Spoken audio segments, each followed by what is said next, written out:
زموږ پرون ټیسټونه کنډکټ کړو د کووډ لپاره 260 پای کې موږ almost اوس 20% پوزټیو روان دي په مرنا کې ته دغه خبرې 19 18 this is not good it should be less than 10 دویم دا چې زما بیډ صورتحال زما ډېر مزدار دی زما سره ټوټل 200 او شپږ اتیا بیډ دي 286 بیډ دي زما سره اویلیبل په دې کې زما سره اوس 125 پیشنټس دي او د 125 پیشنټ مطلب دا دی چې زما سره 161 یو سل او یو شپېته بیډس خالي پراته دي دا ډېره د ویاړ خبره ده او د انکریجنګ ده خبره چې ما سره بیډس ډک نه دي دا موږ ښه طرف ته روان یو بیډس په مخ خالي کېږي دوه ډېر زما سره وینټیلیټرز دي په ډسټرکټ کې او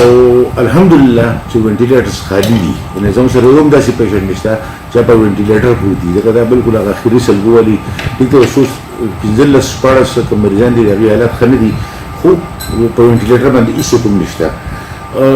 زموږ سره بل چې کوم ایشو په روپۍ کې راځي هغه د اکسیجن سپلای ده نو اکسیجن زما چې خپل ټیکس دلته کې یو 4000 2000 لیټر دی یو 4000 لیټر دی دا ډک په ډک پراته دي زموږ چې کوم په وینډرز دي د هغې ټینکس بالکل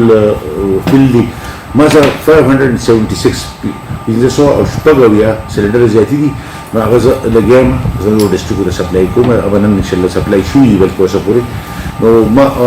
ګاونډي زموږ چې کوم ډسټرکټس دي بونیر شو ملکان شو سوات چارسده ایوانه نوخار سی ایم ایچ دي ته لکه زموږ سلنډرونه دي لګیا د پیدا چې خپل دې چې ټرک کتر روان دی نو د ضرورت نشته دویمه خبره تاسو وکړه د ایس او پیز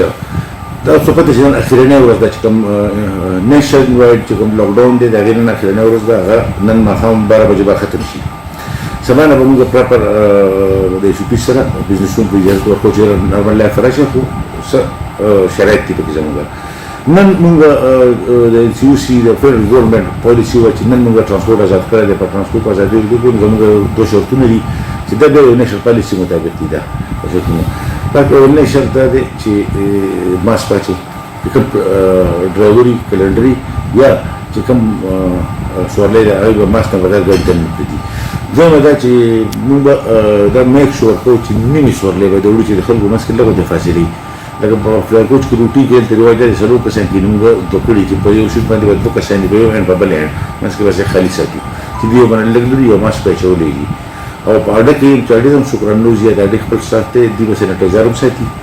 دی به سره ماسکونه هم اچولي او زما سټاف او فیلډ سټاف ګرځېدلی دی سر پر حساب اوس هم څه فیلډ سټاف په اډو کې موجود دی هغه دا شی به مینټین کوي به زموږ چې کوم ایس او پیز دي د بزنسونو لپاره دغه اوس نوې ایس او پي دا ده چې بزنسونه لکه څنګه چې د لاک ډاون نه مخکې دا 6 بجې به بندېدل ماښامه دا اوس موږ 8 بجو ته کوو 8 بجې به بزنسونه بندوو ډایننګ ان ډایننګ اوټ مطلب دا چې کولی ځای کوم د ډایننګ اجازت نشته دنه پابند کړو د سره پابندي ده په شادي حال پابندي ده د غم خادي په راجمع کېدو باندې پابندي شته اوس هم صرف ډیلیوري به کوي خوراک والا خوراک والا لپاره ټایم هم نشته په 8 بجې نه بندېږي خوراک والا دوکانونه به د شپې کولاوي خو کسان به کېنې نه